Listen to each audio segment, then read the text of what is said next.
Al-Fatihah di dalam sholat itu hukumnya wajib.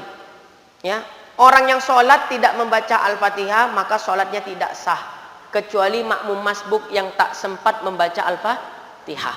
Begitu takbir, imam langsung ruku, dia nggak sempat baca Fatihah, ya udah dia ikut ruku langsung aja berserta imamnya. Yaitu namanya makmum masbuk. Nah, orang yang lupa membaca Al-Fatihah, ini jawabannya dirinci, lumayan panjang nih, ya tapi penting. Orang yang sholat itu terbagi 3 macam. Yang pertama, ada kalanya dia menjadi imam. Ada kalanya yang kedua dia makmum. Ada kalanya munfarid, sholat sendirian. Jadi orang yang sholat itu ada 3 macam. Kadang dia jadi imam. Kalau nggak jadi imam, dia jadi makmum. Kalau dia nggak sholat berjamaah, nggak jadi imam, nggak jadi makmum, berarti dia sholat sendirian. Nah, khusus bagi imam atau orang yang lupa membaca Al-Fatihah, ya, bila dia teringat belum membaca Al-Fatihah sebelum berpindah ke rakaat yang lain, maka dia wajib membaca Al-Fatihah. Contohnya gini, ilustrasinya. Kita sholat, misalnya sholat sendirian. Udah sholat sendirian, pada sujud yang pertama, ya, baru kita teringat, oh belum kubaca Fatihah tadi. Teringat pada posisi sujud yang pertama. Wajib orang yang sholat sendirian tadi berdiri kembali untuk membaca Al-Fatihah. Kenapa? Ingatnya dia belum membaca Al-Fatihah masih di rakaat yang sama. Tapi kalau misalnya teringatnya di rakaat yang kedua, begitu masuk kita rakaat kedua, oh belum kubaca Fatihah tadi pada rakaat yang pertama, maka cukup tambah 1 rakaat aja. Rakaat yang pertama tadi yang nggak dibaca Fatihah nggak dihitung, nggak dianggap. Ya, itu kalau teringatnya belum membaca Al-Fatihah sudah pindah rakaat. Misalnya Bapak sholat maghrib 3 rakaat, sholatnya sendirian.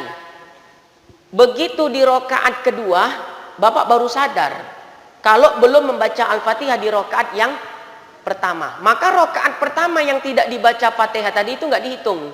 Jadi Bapak nanti nambah 1 rakaat lagi. Ya, rakaat kedua jadi dianggap rakaat yang pertama. Itu kalau dia sholat sendirian. Nah, kalau dia ingat belum membaca Al-Fatihah, ingatnya masih di rakaat yang sama. Contohnya lah, diduduk di antara 2 sujud. Apa bacaan doa duduk di antara 2 sujud? Rabbighfirli warhamni wajaburni dan seterusnya. Dalam posisi itu dia baru teringat belum membaca Al-Fatihah, dia nggak boleh sujud yang kedua. Dia wajib berdiri kembali untuk membaca Al-Fatihah. Setelah selesai baca Fatihah, baca surah lagi.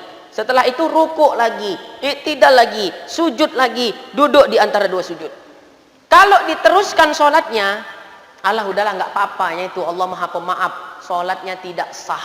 Mana ada cerita ya Allah Maha Pemaaf, Allah Maha Pemaaf. Kalau begitu nggak usah ngaji. Kalau salah bilang aja Allah Maha Pemaaf. Ya, nah itu perlunya kita mengaji. Kalau imam sama juga kasusnya dengan orang yang sholat sendiri. Saya jadi imam. Ketika posisi duduk di antara 2 sujud, saya baru teringat kalau saya belum membaca Al-Fatihah, maka saya wajib berdiri kembali. Allahu Akbar. Walhasil nih makmum bingung. Ya kan, makmumnya bingung loh. Belum sujud kedua kok imamnya sudah berdiri. Kan gitu, ya. Sehingga makmumnya mengingatkan si imam, subhanallah katanya. Ya, nggak turun juga imamnya. Subhanallah, nggak turun juga imamnya. Sampai ketiga kali, subhanallah, nggak turun juga imamnya. Berarti kita harus paham. Kita sebagai makmum kita harus mengerti. Berarti terjadi sesuatu pada sholatnya imam. Paham tuh ya? Jangan kita nanti setelah selesai sholat protes. Wah, kau nih bahaya kali kau jadi imam. Belum sujud kedua, kau udah berdiri pula. Udah ku ingatkan subhanallah, kau nggak mau turun. Wah, nggak betul kau nih, nggak betul kau nih. Ikut pengajian sesat kau nih di Nurul Barkah katanya. Padahal yang dibuat imam itu betul. Kenapa dia tidak sujud kedua tapi langsung berdiri? Karena dia teringat belum membaca Al-Fatihah. Maka secara hukum dia wajib berdiri untuk membaca Al-Fatihah. Jadi makmum kalau mendapati imam seperti itu, makmumnya punya dua pilihan. Pilihan yang pertama, makmumnya mufarokoh. Apa tuh mufarokoh? Berpisah dari imam. Diniatkan di hatinya, sengaja aku niat mufarokoh dari imam. Ya udah, dia sujud aja sendiri. Ya, lanjutkan sholatnya sendiri karena sudah dianggap tidak jamaah lagi dia. Ya. Opsi yang kedua, si makmum tadi jangan mufarokoh, tapi dia intizor. Intizor itu menunggu imam. Dalam artian, ya, dalam posisi duduk di antara dua sujud tadi, harusnya kan imam sujud kedua. Cuma imam nggak sujud kedua, tapi berdiri. Diingatkan sama dia si makmum tadi, subhanallah, nggak mau turun. Subhanallah, nggak turun juga. Subhanallah, nggak turun juga. Berarti kita paham. Oh, mungkin nih imamnya lupa membaca Al-Fatihah. Kita nunggu dalam posisi itu. Intizor namanya. Jadi imam berdiri baca Fatihah, baca surah, imam ruku lagi, imam i'tidal lagi. Kita tetap pada posisi duduk di antara dua sujud. Kemudian imam sujud pertama. Setelah sujud pertama, imam duduk di antara dua sujud. Kan kita udah sama lagi posisinya sama imam. Imam sujud kedua, baru kita ikut lagi sujud kedua. Imam berdiri, kita ikut berdiri. Itu namanya intizor, supaya sholat jamaah kita tidak batal. Tapi saya jamin kalau kejadian kasus kayak gini di Masjid Nurul Barakah, ya bertumbuk mau tuh imam sama makmumnya. Ya, jamin saya itu. Ya, mengaji tak mau menyalahkan nomor satu. Ya, bapak jadi imam kan, Allahu Akbar. Begitu sujud pertama, ya, subhana rabbiyal a'la wa bihamdi, Allahu Akbar, duduk di antara dua sujud, rabbighfirli warhamni. Tiba-tiba aku belum baca Fatihah nih. Berdiri bapak, Allahu Akbar. Makmum riuh nih. Belum sujud kedua kok udah berdiri kan gitu. Subhanallah, subhanallah, sana subhanallah, sini subhanallah, sini subhanallah. Sampai emak-emak pun subhanallah lagi juga. Ya. Kok enggak turun imamnya? Nah, akhirnya setelah selesai sholat salam-salam, nggak sempat baca istighfar, langsung ditarik kerahnya nih. Kau nih, semana kau jadi imam katanya ya kan? Nah, udah salah kau tadi jadi imam, lupa kau sujud kedua. Udah kami ingatkan subhanallah, pura-pura nggak dengar kau. Katanya. Tunggu biar saya jelaskan. Tak ada tuh aliran sesat kau memang katanya gitu ya. Padahal dia mau menjelaskan kenapa saya berdiri. Saya berdiri langsung nggak sujud kedua karena saya lupa baca Al-Fatihah. Menurut ilmu fikih, ya saya nggak boleh untuk sujud kedua harus berdiri lagi mengerjakan Fatihah tadi. Kalau saya sujud kedua, maka sholat saya nggak sah. Nah gitu. Tapi karena memang nggak mau dengarkan penjelasan, nah itu, ya menyalahkan itu nomor satu, mengaji tak mau. Nah kalau makmum itu tadi imam dan orang yang sholat sendiri. Kalau makmum pula yang lupa baca Fatihah, nggak usah risau. Ya, semisalnya imam masih baca surah.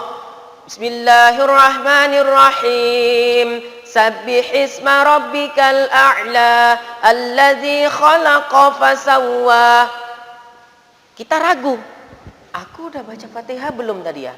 Udah baca Fatihah belum ya? Udah baca aja Fatihah. Orang imamnya masih baca surah. Bismillahirrahmanirrahim. Selesai. Ya, kalau jadi makmum. Ya, tapi kalau semisalnya ya imamnya sudah ruku, Allahu Akbar, kita pun ikut ruku, Allahu Akbar. Kemudian imamnya i'tidal, sami Allahu liman hamidah, kita pun makmum ikut i'tidal, sami Allahu liman hamidah. Kemudian imamnya sujud pertama, Allahu Akbar, kita pun ikut sujud pertama. Nah di situ kita teringat, Allahu Akbar, lupa pula aku tadi baca Fatihah, tapi sudah dalam posisi sujud. Status kita sebagai jamaah, sebagai makmum, nggak usah risau. Nanti imamnya salam, cukup kita nambah 1 rakaat aja. Jelas ya? Imamnya salam, cukup kita nambah 1 rakaat. Seolah-olah kita orang yang masbuk. Jangan dibiarkan ya. Masalah Fatihah ini nggak bisa dianggap remeh. Ya, nggak bisa sepele-sepele. Nah, kalau kita makmum mudah. Nanti imam salam kita berdiri aja seperti kita masbuk. Nambah 1 rakaat. Nah, jadi penyelesaian masalahnya seperti itu.